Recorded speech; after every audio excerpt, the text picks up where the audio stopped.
Welcome back. Continuing with the section of major crops, today we will study and understand about food crops other than grains and non-food crops. So let's first study about food crops other than grains. Sugarcane we have studied in the last class, so let's continue with the oil seeds. Now, if we talk about oil seeds, India is the largest producer in the world and it occupies 12% of the total area. The common oil seeds that you can see here are groundnut, mustard, coconut, sesame or you can say til, soya bean, castor seeds, cotton seeds, linseed seeds and the sunflower. Few more important exceptions which we must note down here are, which are really very important, are linseed seeds and mustard. Both are rabi crops in Maharashtra, and sesame or you can say til. Til is a kharif crop in north, whereas it is a rabi crop in South India. And castor seed is grown both as a rabi and kharif crop. Then comes to the groundnut. Groundnut is a kharif crop and accounts for 50% of the oil seed production. Then it is the largest producer of groundnut is Andhra Pradesh, followed by Tamil Nadu, Karnataka and Gujarat. These oil seeds, the oil which is produced from these seeds are not only used as edible oil but also used in the production of soap, cosmetics and ointments. Next non-food grain crop is tea. बेटा हम इसे non food grain crop क्यों कहते हैं? क्योंकि ये daily basis पे हम इस क्रॉप को कंज्यूम करते हैं बट ये अनाज की कैटेगरी में नहीं आती. दैट इज़ वाई हम इस क्रॉप को कहते हैं नॉन फूड ग्रेन क्रॉप. ठीक है. और ये एक प्लांटेशन क्रॉप भी है. अब अगर प्लांटेशन क्रॉप को समझना है तो just recall the commercial farming जो हमने पढ़ी थी. कमर्शियल फार्मिंग में हमने पढ़ी थी कि प्लांटेशन क्रॉप क्या होती है. तो प्लांटेशन क्रॉप क्या होती है कि जब एक ही पर्टिकुलर लैंड के ऊपर हम बार बार एक ही क्रॉप को ग्रो करते हैं तो उसे हम प्लांटेशन क्रॉप कहते हैं और इस क्रॉप को हम अपने प्रॉफिट के लिए, पैसों के लिए ग्रो करते हैं. ठीक है. तो ये टी जो है it is very important beverage crop of India and is also called the queen of beverages. As far as the geographical condition for this crop is concerned, so it is a crop of both tropical as well as the subtropical area crop. It requires uniformly high temperature between 20 degree to 30 degree Celsius throughout the year. That means the tree bushes require warm climate throughout the year. Frost is very harmful for the tea leaves. Remember this point. It requires abundant cheap and skill labour. अब देखो बेटा, जो भी crop plantation crop में आएगी या commercial crop में आएगी उसमें हमें लेबर काफ़ी ज़्यादा ज़रूरत होती है. इक्का दुक्का लेबर से काम नहीं चलता. तो जहाँ पे बहुत सारी लेबर चाहिए होती है तो वहाँ पर हाई रेट लेबर नहीं एम्प्लॉय करते हैं. वहाँ पर क्या होता है, चीप रेट पे ख़रीदी जाती है लेबर और देखना पड़ता है कि चीप रेट पे जो लेबर है क्या वो स्किलफुल लेबर है. अब जैसे चाय के बागानों के लिए ये स्किल लेबर की भी ज़रूरत है लेकिन चीप रेट पे. तो चीप रेट पे क्या है, मैक्सिमम वुमेन एम्प्लॉयज़ को लिया जाता है because they are having a good concentration and they are having very fine labouring skills. तो वो क्या करते हैं, जो पत्ते चुनने चाहिए चाय के बागानों में से, चाय टी बुशेस पे से, वही पत्ते तोड़ कर लाती हैं. अब आप देखते हो ना लिप्टन ताज़ा चाय की बागानों की जो ऐड आती है उसमें देखो मैक्सिमम जो हैं लेडी होती हैं, वुमेन होते हैं जो पत्ते तोड़कर लाती हैं. ठीक है, टी लीव्स चुन के लाती हैं. तो कैसी लेबर चाहिए हमें, इसमें बहुत ज़्यादा लेबर चाहिए होती है लेकिन चीप रेट पे स्किलफुल लेबर चाहिए होती है. तो ऐसी लेबर की हमें ज़रूरत रहती है. India is the largest producer, consumer and the exporter of T. So total जितना भी वर्ल्ड में चाय का प्रोडक्शन है, टी की प्रोडक्शन है, उसमें से 32% टी का प्रोडक्शन इंडिया करता है. और 32% प्रोडक्शन देने के बाद इंडिया कंसिडर किया जाता है सबसे बड़ा प्रोड्यूसर टी का, सबसे बड़ा कंज्यूमर. हम खुद ही सबसे ज़्यादा टी उगाते हैं और सबसे ज़्यादा कंज्यूम भी हम ही करते हैं और सबसे ज़्यादा एक्सपोर्ट भी हम ही करते हैं. Then major tea producing states are Assam, hills of Darjeeling, Ranchi Plateau in Jharkhand, then Jalpaiguri district, West Bengal, Tamil Nadu, Kerala, Palampur in Himachal Pradesh, Kumaon and Gadwal hills of Uttarakhand and Tripura.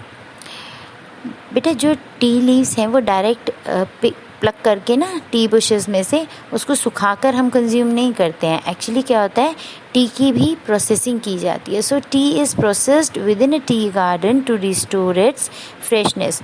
चाय के बागानों में से चाय की पत्तियां तोड़ के बहुत लंबा जो है सफ़र नहीं करते हैं ये लोग. ज़्यादा टी लीव्स को बहुत दूर दूर प्रोसेसिंग के लिए नहीं भेजा जाता. वहीं टी गार्डन के अंदर ही प्रोसेसेस लगे होते हैं जहाँ पे टी लीव्स प्रोसेस की जाती हैं. One more important thing is कि इस टी क्रॉप के लिए जो हमें सॉइल रिक्वायर्ड होती है that should be the well drained soil. अब वेल ड्रेन्ड से क्या मतलब है, आपने कभी भी ये जो टी प्लांटेशन देखी होगी तो ये क्या है, एक टेरेस फार्मिंग की तरह, मतलब टेरेस फार्मिंग होती है एक तरीके से इसकी. तो उसमें क्या होता है कि जितना भी पानी आता है बरसात का पानी, तो वो क्या होता है, रुकता नहीं है मिट्टी में, टिकता नहीं है, वो फर्दर ड्रेन हो जाता है. मतलब मिट्टी गीली तो होती है लेकिन उसके बाद में वो पानी वहीं नहीं रुकता, वो बह जाता है. तो ऐसी सॉइल को हम कहते हैं वेल ड्रेन्ड सॉइल. और इस टाइप की ही सॉइल जो है टी क्रॉप प्लांटेशन के लिए रिक्वायर्ड होती है. Next non food grain crop is coffee. About 4% of the world coffee is supplied by India, and this coffee is introduced in India by a Muslim fakir named Baba Budan, and the plantation of this coffee is first started on the hills which is named on Baba Budan only, called Baba Budan Hills. Although Indian coffee is known for its good quality and taste in the entire world, but still the Arabica, which is the first variety of coffee brought from the Yemen, is considered as the best coffee in the world and is in great demand also. This coffee cultivation is confined to the Nilgiris in Karnataka, Kerala and Tamil Nadu. Basically it is at the junction of Karnataka, Kerala and Tamil Nadu. Coffee plantation was first started in 1830 in Chitmangaluru district of Karnataka.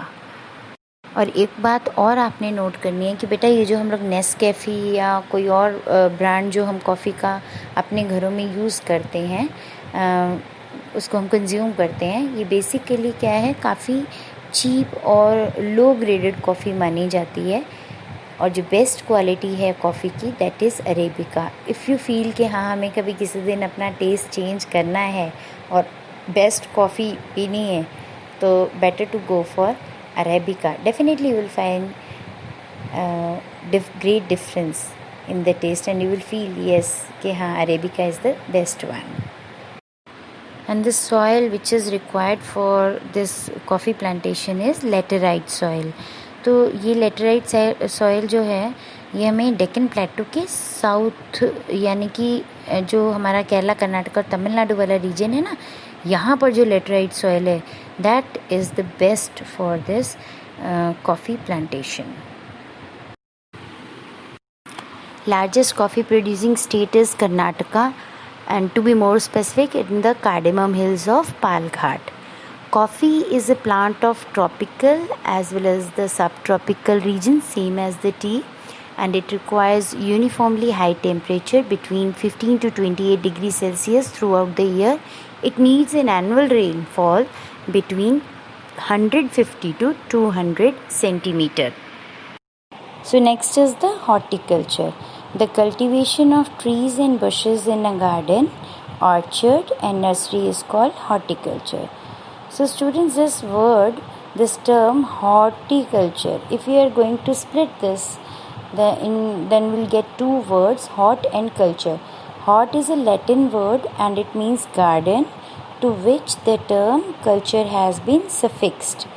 Generally, the cultivation of flowers, fruits, ornamental plants, and many vegetables are considered as a horticultural crops. India is the largest producer of fruits and vegetables in the world. Actually क्या है, हमारे India में दोनों type के climates हैं, tropical भी है, सब ट्रॉपिकल भी है. तो इस वजह से हम लोग ट्रॉपिकल और सब ट्रॉपिकल दोनों टाइप के फ्रूट्स और वेजिटेबल्स ग्रो करते हैं. As a result of which we are considered as the largest producer of fruits and vegetables in the world. Now जो हमारे कंट्री में जो फ्रूट्स ग्रो किए जाते हैं उनमें से कुछ ऐसे फ्रूट्स उनको लिस्ट अप किया हुआ है आपके सामने स्लाइड में, जो कि काफ़ी ज़्यादा ग्रेट डिमांड में है. Like mangoes of Maharashtra and Andhra Pradesh, Uttar Pradesh and West Bengal. यहाँ के मैंगोज़ काफ़ी फेमस हैं. हम लोग जो है नागपुर के ऑरेंजेस तो जानते हैं, but the oranges of Cherrapunji that is in Meghalaya, it is also very famous. Then bananas of Kerala, Mizoram, Maharashtra and Tamil Nadu, pineapples of Meghalaya, grapes of Andhra Pradesh and Maharashtra, apple, pear, apricot and walnuts of Jammu and Kashmir and Himachal Pradesh. Now, India produces 13% of the world's vegetable. पूरे world में जितनी भी vegetable का production है उसमें से 13% केवल India provide करता है, इंडिया प्रोड्यूस करता है. And India is also an important producer of P, cauliflower, onion, cabbage, tomato, brinjal and potato. आपने ये कुछ वेजिटेबल्स तो याद कर ही लेनी है कि इंडिया किसका इम्पॉर्टेंटली, बेसिकली जो वेजिटेबल्स तो हैं ठीक है जिनका हम लोग जो है प्रोडक्शन करते हैं, बट उनमें से मेनली कौन सी ऐसी वेजिटेबल्स हैं जिनका बहुत अच्छे लेवल पे प्रोडक्शन करते हैं, वो है हमारे पास pea, cauliflower, onion, cabbage, tomato, brinjal and potato. अब ये तो हमने देख लिया कि पूरे वर्ल्ड का 13% वेजिटेबल इंडिया प्रोड्यूस करता है. तो अब ये भी आपको पता होना चाहिए कि जो ओवरऑल वर्ल्ड का फ्रूट प्रोडक्शन है उसमें इंडिया का 10% फ्रूट प्रोडक्शन केवल और केवल इंडिया देता है. So India accounts to 10% of the world's fruit production. Now, after understanding non-grain food crops, let's understand non-food crops or industrial crops.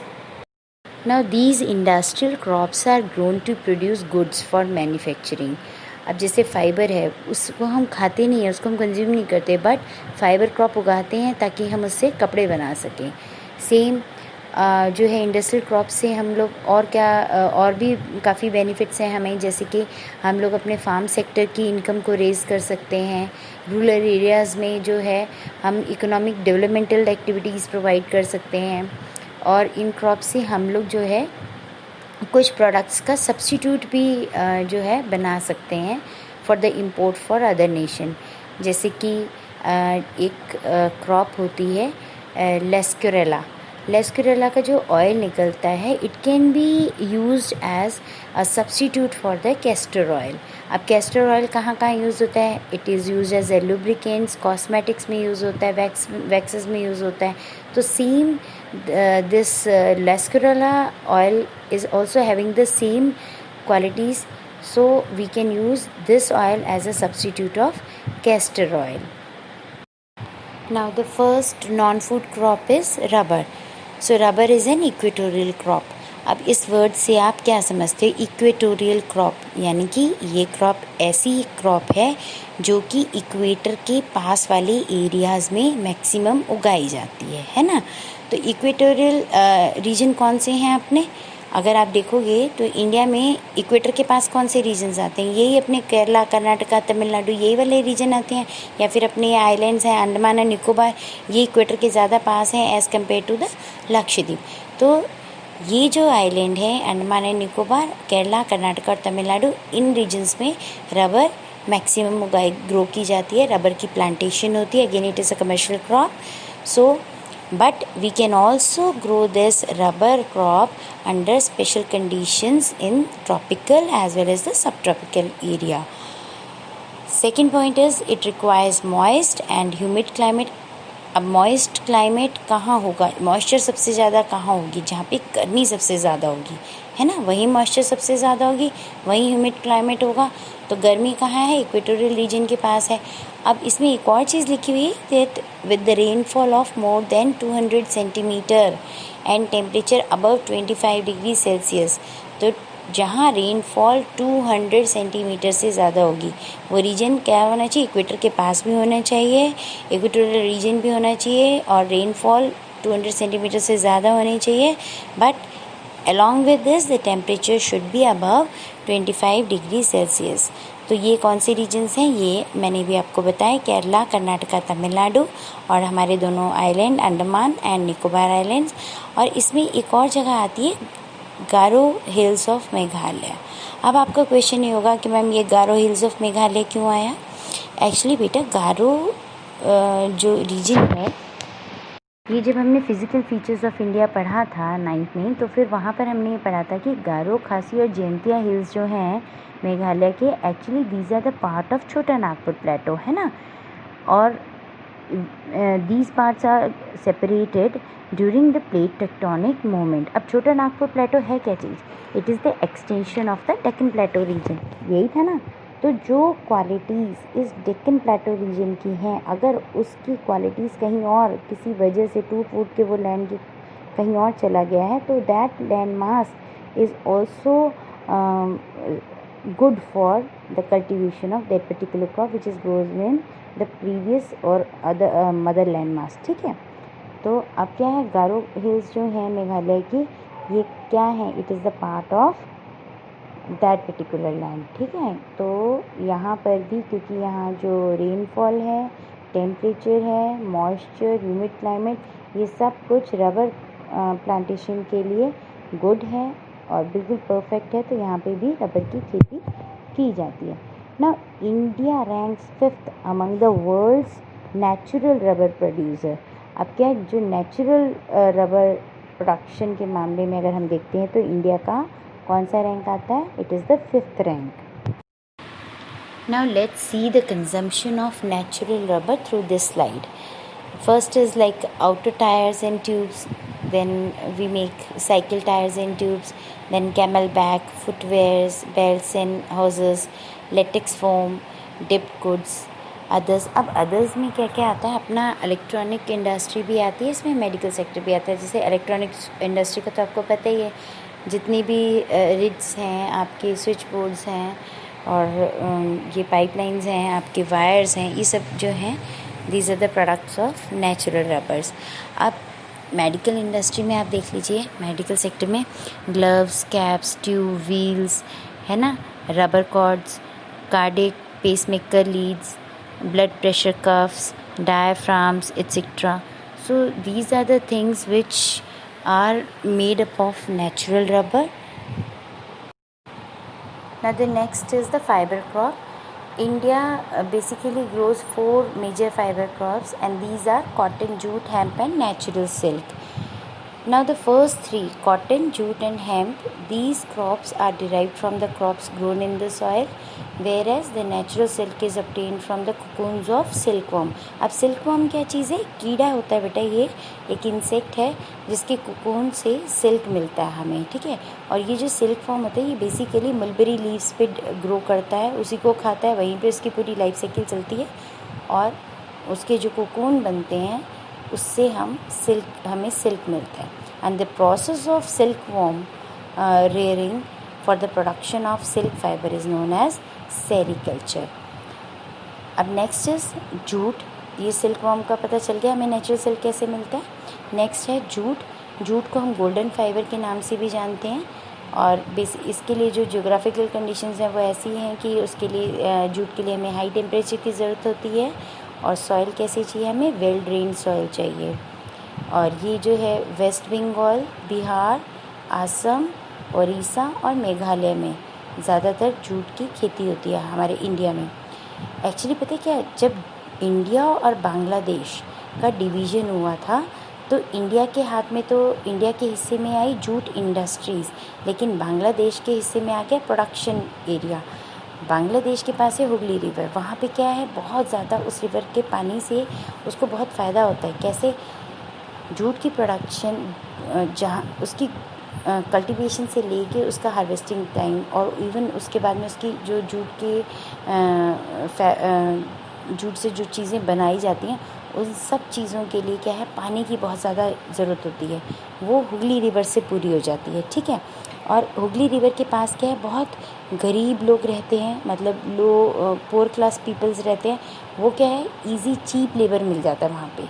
वहाँ ज़्यादा पैसे देने की ज़रूरत नहीं है, सस्ते दामों पे ज़्यादा लेबर मिल जाती है और वहाँ ये काम अच्छा डेवलप हो जाता है, जूट का काम अच्छा हो जाता है। और जूट जो है इसकी प्रोडक्शन कॉस्ट बहुत हाई होती है, जूट की सामान की कॉस्ट भी बहुत हाई होती है। Now jute is extracted from the bark of jute plant. So that is why jute is also called bast fiber. अगर आप कहीं लिखे हुए देखें कि जूट को बास्ट फाइबर कहा जाता है, तो बास्ट का मतलब है skin of the plant. It is a skin, plant skin. Then jute is a natural fiber with golden and silky shine, and that is why it is called golden fiber. Jute हमारे India में बेटा 2 type का jute मिलता है, एक तो white jute होता है और एक डार्क जूट होता है. डार्क जूट को हम तोसा जूट भी कहते हैं. ठीक है. And this is a natural fibre and is biodegradable. It has high tensile strength. Tensile का मतलब होता है लचीला. अब जूट का जो रिप्लेसमेंट है वो आर्टिफिशियल सिंथेटिक फाइबर्स ने ले लिया, जैसे प्लास्टिक बैग्स हैं अपने. ठीक है. कॉटन है, सिल्क है, रेयन है, नायलॉन है. इन्होंने जो है जूट की जगह जूट को रिप्लेस करके हम लोग ये चीज़ें यूज़ करने लग गए हैं. ठीक है. बेसिकली जूट जो है it is use to make sacks and the coarse cloth. Jute का ना कपड़ा इसलिए नहीं पहना जाता बेसिकली क्योंकि वो थोड़ा सा रफ होता है, कोर्स होता है, और उससे क्या होता है, जनरली बॉडी पे रैशेज़ वगैरह हो जाते हैं. इसीलिए जूट को जो है सैक्स के लिए यूज़ किया जाता है और कर्टेंस बनाए जाते हैं जूट के, और ropes, chair coverings, rugs, carpets और मैट्स के लिए जूट का हम यूज़ करते हैं. अब सिंथेटिक या आर्टिफिशियल जो मटेरियल है ये मार्केट में आने के बाद जूट का यूज़ कम होने लगा और जूट का प्रोडक्शन जो है उस पर काफ़ी ज़्यादा इफ़ेक्ट पड़ा. तो इससे के लिए गवर्नमेंट ने क्या किया, कुछ जगहें ऐसी हैं जहाँ पर जूट का यूज़ जो है उन्होंने फ़िक्स कर दिया कि हाँ यहाँ जूट का यूज़ करना ही करना है. अब एक एग्जांपल है, जैसे आप लोग वैष्णो देवी जाते हो तो वहाँ पर जो प्रसाद बैग्स हैं वो जूट बैग हैं. ठीक है. और उनमें ही आपको प्रसाद मिलेगा. तो इस तरीके से सरकार ने काफ़ी सारे कदम उठाए हैं जूट को प्रमोट करने के लिए. Next is hemp. It is one of the fastest growing fibre crop and is grown specifically for the industrial uses for its derived products. Hemp can be refined into a variety of commercial items like paper, textile, clothing, biodegradable plastic, paint, insulation, biofuel, food, and animal feed. Student, hemp is one of the first plant to be spun into usable fiber 50,000 years ago. Now next is the cotton crop, and India is the third largest producer of cotton in the world. Cotton is the main raw material for cotton textile industry, and India is believed to be the original home of cotton plant. Now the geographical conditions which are required for the cotton crop is cotton requires high temperature, light rainfall and 210 frost free days and bright sunshine for the growth. अब बेटा frost free days क्या होते हैं? frost free का मतलब होता है ओस नहीं पड़नी चाहिए आपकी क्रॉप पे, पाला नहीं पड़ना चाहिए, क्योंकि अगर ओस या पाला पड़ जाएगा तो ये क्रॉप ख़राब हो जाती है. ठीक है. और इसकी जो कॉटन क्रॉप जो है ये बेसिकली ब्लैक सॉइल, जो डेक्कन प्लेटो की ब्लैक सॉइल है उसमें ग्रो करती है. ठीक है. And by nature cotton is a kharif crop. It requires 8 to 10 months to mature. The major cotton crop growing areas or the states are Gujarat, Madhya Pradesh, Andhra Pradesh, Karnataka, Punjab, Haryana, Tamil Nadu and Uttar Pradesh. अब हम पढ़ेंगे कि हमने कौन से ऐसे रिफॉर्म्स यानी कि सुधार किए जिससे हमारे एग्रीकल्चर में पॉजिटिव चेंजेस आए. और ये रिफॉर्म्स यानी कि सुधार भी दो टाइप के होते हैं। जैसे कि फर्स्ट है हमारा टेक्नोलॉजिकल रिफॉर्म। अब इसका मतलब है कि हमने टेक्नोलॉजी में क्या क्या एडवांसमेंट यानी कि चेंजेस किए हैं, जिससे कि हमने क्रॉप के प्रोडक्शन को प्रमोट किया है। टेक्नोलॉजी का मतलब यहाँ है मॉडर्न मशीन्स लाना, मॉडर्न सीड्स लाना, इरिगेशन के लेटेस्ट मेथड्स को यूज़ करना और इरिगेशन प्रोसेस को डेवलप करना। तो इसी को हम टेक्नोलॉजिकल रिफॉर्म कहते हैं। सेकंड है हमारे पास इंस्टीट्यूशनल रिफॉर्म्स। इसका मतलब होता है कि हमने यानी कि गवर्नमेंट ने अपनी क्या क्या पॉलिसीज़ में चेंज किया और कौन कौन से नए लॉज इंट्रोड्यूस किए हैं, नई प्रोडक्शन टेक्निक्स का यूज़ किया है। अब यहाँ टेक्निक्स का मतलब टेक्नोलॉजी से नहीं है, यहाँ पे टेक्निक्स का मतलब है तरीक़ों से। ऐसे कौन से नए प्रोडक्शन के तरीके अपनाए हैं, जैसे कि क्रेडिट कार्ड्स प्रोवाइड करना फार्मर्स को, इजी लोन प्रोवाइड करना एंड सो ऑन। तो इन सब को हम इंस्टीट्यूशनल रिफॉर्म्स कहते हैं। अब हमें ये पता है कि एग्रीकल्चर दुनिया में हज़ारों वर्षों से हो रहा है ना, मतलब जब से सिविलाइजेशन स्टार्ट हुआ है तब से कल्टीवेशन यानी कि खेती शुरू हो गई थी। देखो आपने हड़प्पन और इंडस सिविलाइजेशन के बारे में पढ़ा है, वहाँ पे भी ये प्रूफ मिलते हैं कि ये जो हमारी एंशिएंट सिविलाइजेशन मानी गई है, वहाँ पर भी उस समय भी खेती की जाती थी, कल्टीवेशन होता था। तो हमारे पास लिमिटेड लैंड एरिया है बच्चों। हमारा जो टोटल लैंड एरिया है वो हमने पढ़ा हुआ है ऑलरेडी, तो वो कितना है 32,87,263 स्क्वायर किलोमीटर। तो क्या अब हम इस लैंड एरिया को इंक्रीज़ कर सकते हैं? जितनी ज़मीन का टुकड़ा है हमारे पास, क्या हम उसको बढ़ा सकते हैं? नहीं।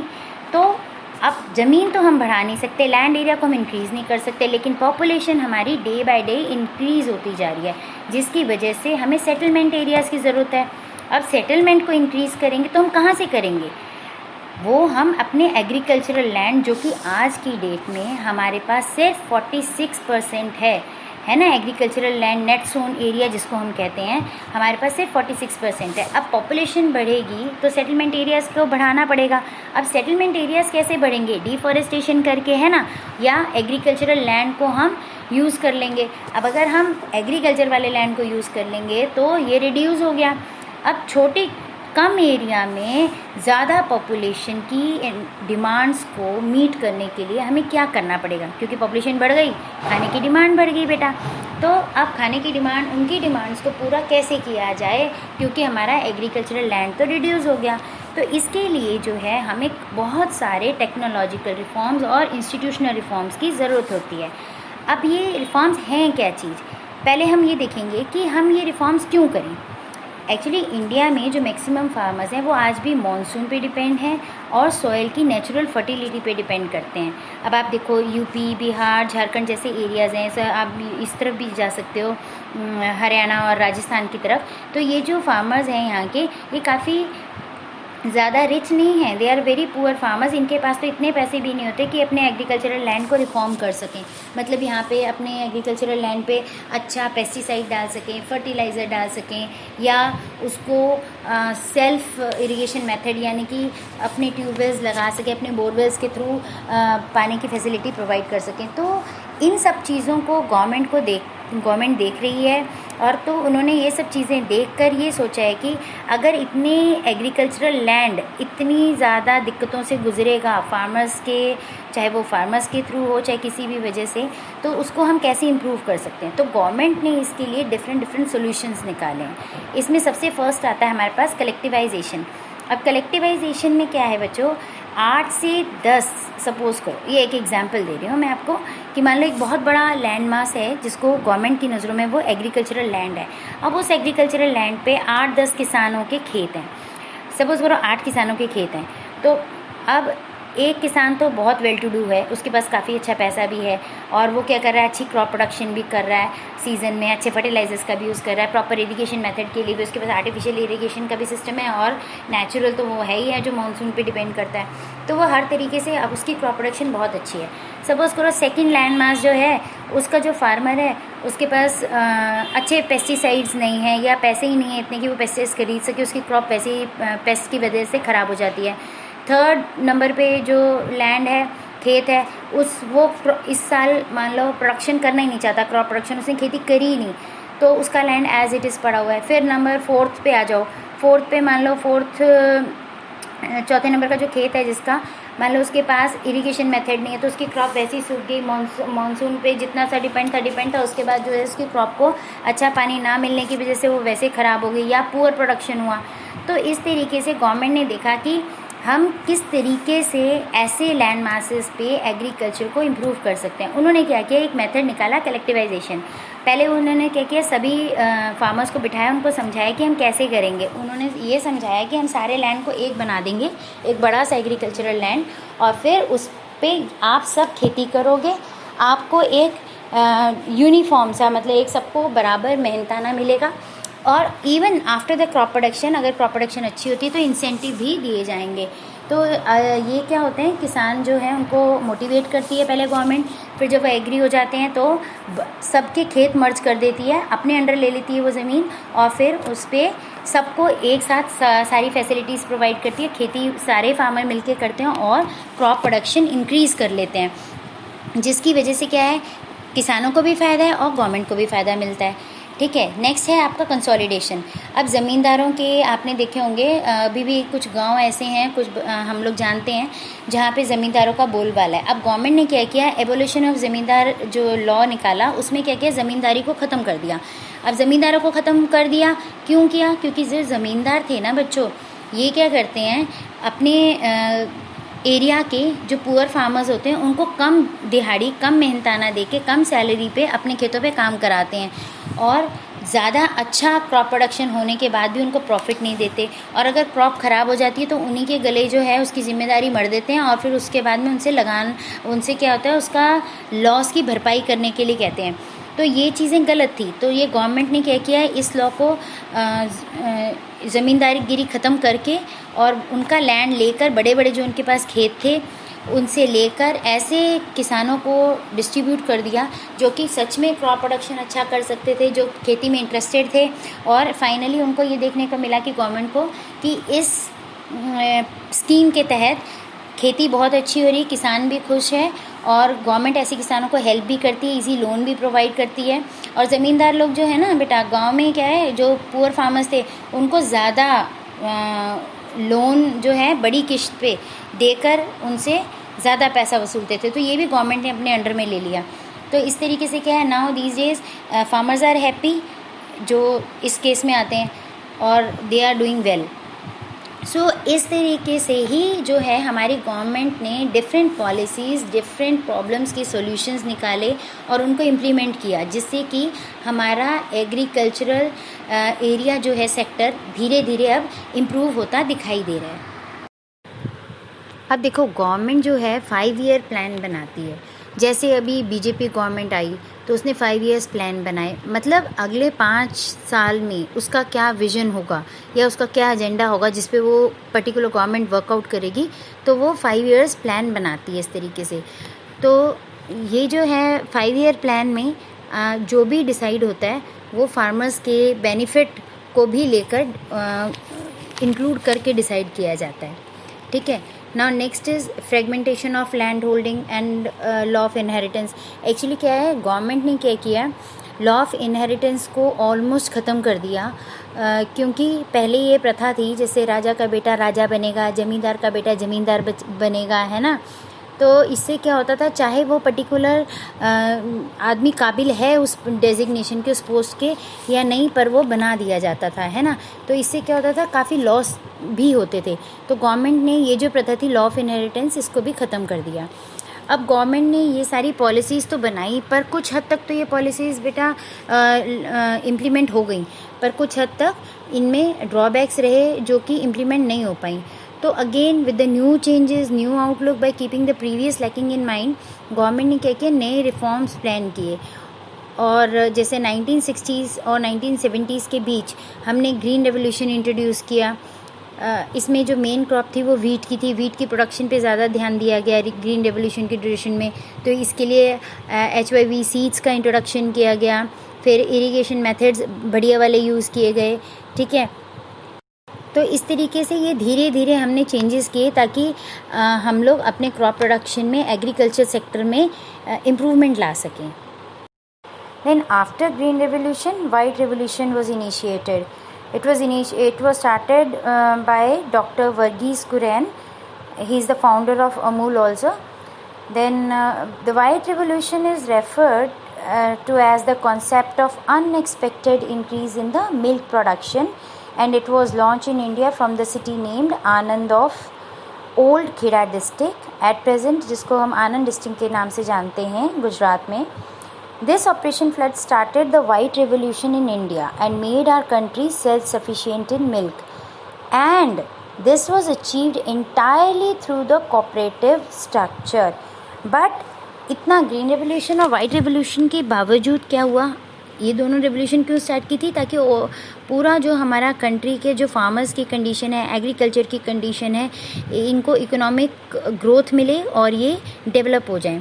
पर ऐसा हो नहीं पाया. इन दोनों रेवोल्यूशन से कुछ पर्टिकुलर सिलेक्टेड एरियाज में ही डेवलपमेंट हो पाई. Then in 1980s and 1990s में जो है कुछ इंस्टीट्यूशनल रिफॉर्म्स और भी हुए. अब देखो, फार्मर्स जो है ना, वो कोई भी किसान होगा वो खेती करने से थोड़ा सा डरता ज़रूर है. क्यों? उसके पीछे कारण है. जैसे फार्मर सबसे पहले सोचता है अगर इस साल मानसून अच्छा नहीं हुआ तो क्या होगा. बाई चांस मानसून बहुत ज़बरदस्त हो गया, बहुत अच्छा हो गया, बारिश बेहिसाब हो गई और फ्लड आ गया तो क्या होगा. अगर मान लो सूखा पड़ गया, मैं प्रॉपर इरीगेट ना कर पाया अपने लैंड को, एग्रीकल्चरल लैंड को, तो क्या होगा, एंड सो ऑन. ऐसे क्या काफ़ी सारे ख्याल जो हैं फार्मर के दिल में आते ही हैं और वो डरा सा रहता है. तो इसके लिए क्या है, गवर्नमेंट ने क्रॉप इंश्योरेंस प्रोवाइड की, क्रॉप इंश्योरेंस स्कीम प्रोवाइड की फार्मर्स को. अब इसमें होता क्या है कि जैसे गवर्नमेंट जो है ना फार्मर्स को इंश्योर करती है कि इन केस आपकी क्रॉप फेल हो भी गई तो आपको ये मिनिमम अमाउंट तो हम देंगे, और वो मिनिमम अमाउंट वो पहले से ही टारगेट कर लेती है. फार्मर्स के साथ बैठ के जो है एक ब्रॉड मोटी मोटी सी रकम तय कर लेती है कि इतना हमने इस पर्टिकुलर क्रॉप के लिए देना है इंश्योरेंस. मतलब हर क्रॉप के लिए एक पर्टिकुलर अमाउंट डिसाइड करते हैं कि भाई हाँ हमने इतना amount as a insurance provide करना है. फिर वो किसानों को इंश्योर करती है कि भाई हाँ अगर आप फसल उगाओ बेझिझक, इन केस आपका लॉस भी होता है तो हम इतना आपको मिनिमम अमाउंट इतना तो ज़रूर देंगे ही देंगे. अब इसको आप ऐसे भी देख सकते हो, हम लोगों की जो है लाइफ इंश्योरेंस, आपके मम्मी पापा ने लाइफ इंश्योरेंस स्कीम ली होगी ना, तो उसमें क्या होता है एक पर्टिकुलर अमाउंट होता है कि इतना तो मिलना ही मिलना है. कब मिलना है, जैसे सपोज़ करो मेरा लाइफ इंश्योरेंस हुआ है 50 लाख में, है ना, और बाई चांस मेरी डेथ हो जाती है तो वो 50 लाख क्या है, मेरा जो नॉमिनी है उसको मिल जाएगा, मेरी फैमिली को मिल जाएगा. ठीक है, तो इस तरीके से क्रॉप का इंश्योरेंस करती है गवर्नमेंट. क्रॉप इंश्योरेंस स्कीम चलाई है उसने गवर्नमेंट ने, जिससे कि क्या है फार्मर की अगर क्रॉप मर जाती है तो फिर फार्मर को उसका इंश्योरेंस मिलेगा ही मिलेगा. अब नेक्स्ट है हमारे पास किसान क्रेडिट कार्ड. ये भी गवर्नमेंट ने लॉन्च किया है. अब ये क्या है, इजी लोन स्कीम है. इससे क्या होता है गाँव जितने भी फार्मर्स हैं वो इजीली लोन ले सकते हैं. हमारे पास जो क्रेडिट कार्ड होता है उससे हम क्या करते हैं, सपोज़ हमें पैसों की ज़रूरत पड़ती है तो हम अपना विड्रॉ कर लेते हैं ना. तो इसी तरीके से जो किसान क्रेडिट कार्ड है उससे क्या होता है, जब किसान को पैसों की ज़रूरत होती है, सपोज़ करो किसी फैसिलिटी की उसे तंगी आ रही है, किसी चीज़ की तंगी आ रही है, तो वो क्या करता है कि किसान क्रेडिट कार्ड से पैसे ले लेता है और अपनी कमियों, जो उसको जिस चीज़ की किल्लत होती है, कमी आ रही होती है, उसको पूरा कर लेता है. और फिर वो अपना फसल उगाता है और जब फसल पक्के कट के तैयार हो जाती है उसको बेच के जो पैसा कमाता है उससे फिर वो ये इजी लोन चुका देता है. जो किसान क्रेडिट कार्ड से जो पैसा लेता है उसको वो फसल के प्रॉफिट के बाद उसे चुका देता है जब उसकी क्रॉप प्रोडक्शन हो जाती है. ठीक है, अब फिर आता है आपके स्पेशल वेदर कंडीशंस जो होते हैं उस पर स्पेशल वेदर बुलेटिन्स और एग्रीकल्चरल प्रोग्राम्स भी फार्मर्स के लिए इंट्रोड्यूस किए गए हैं रेडियो और टेलीविज़न पे, जिससे कि किसान देखता रहता है, वो टाइमली अपडेट होता रहता है कि मतलब अब वेदर कंडीशन कहाँ किस पर्टिकुलर एरिया की कैसी चल रही है और उसको अपनी क्रॉप किस तरीके से, कौन सी क्रॉप उगानी है, किस तरीके से, कोई नई टेक्नोलॉजी आई तो उसको कैसे इंट्रोड्यूस करना है, कोई नई वैरायटी का केमिकल या फर्टिलाइज़र या पेस्टिसाइड आया तो उसको कैसे स्प्रे करना है, क्या क्वांटिटी है, तो उसको फर्दर सारी डिटेल मिलती रहती है. ठीक है, और जो है एक और चीज़ भी गवर्नमेंट ने की है कि मिडिल मैन को बिल्कुल हटा दिया. मिडिल मैन क्या होता है, बिचौलिया. अब मान लो किसी किसान को लोन चाहिए, जैसे गांव में मनी लेंडर्स वगैरह होते हैं ना, इनसे जब वो लोन लेने के लिए जाते हैं तो वो क्या करते हैं, बाकी मतलब बहला फुसला के किसान से थोड़ा ज़्यादा मार्जिन पे लोन दे देते हैं किसान को। मान लो 2% मार्केट में मिल रहा है तो वो 4% पे लोन दे दिया जाता है। या फिर कई बार ऐसा भी होता है, मान लो किसान जा रहा है बैंक से लोन लेने के लिए, तो बीच में कोई बंदा टकर गया उसको कि वो उसने बोल दिया कि भाई ऐसा है, मैं तुम्हें लोन दिलवाऊँ, ठीक है। और फिर वो उसे लोन क्या कहता है, कम उस पर लोन दिलवाऊँ, लेकिन वो क्या करता है उसके बीच के, आप मुझे 10,000 रुपये दे दो मैं आपको लोन दिलवाऊंगा, वो 10,000 भी रुपये उससे लेके खा लेता है। किसान किसी के मतलब बहकावे में आ जाए, that is called a middle man. अब गवर्नमेंट ने क्या किया है, फार्मर्स को एक्सीडेंटल इंश्योरेंस भी प्रोवाइड किया है। अब जैसे खेती करते समय मान लो किसी किसान को, किसी फार्मर को कोई चोट लग जाए, उसके साथ कोई हादसा हो जाए, तो उसके लिए भी गवर्नमेंट ने उसको एक्सीडेंटल इंश्योरेंस दिया है, ताकि अगर कोई ऐसी उसके साथ घटना घट जाती है तो वो इंश्योरेंस क्लेम कर सके।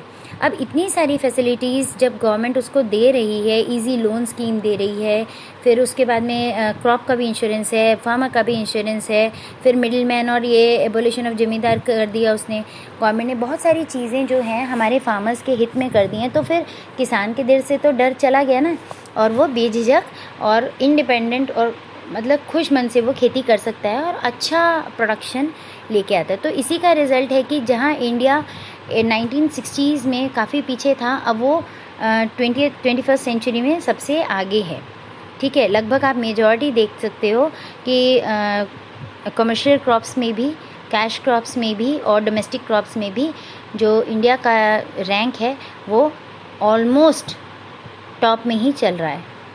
सो I hope you understand well, but still if you have any doubt, any query, you can ask me any day, any time. So till next class, keep revising, keep learning.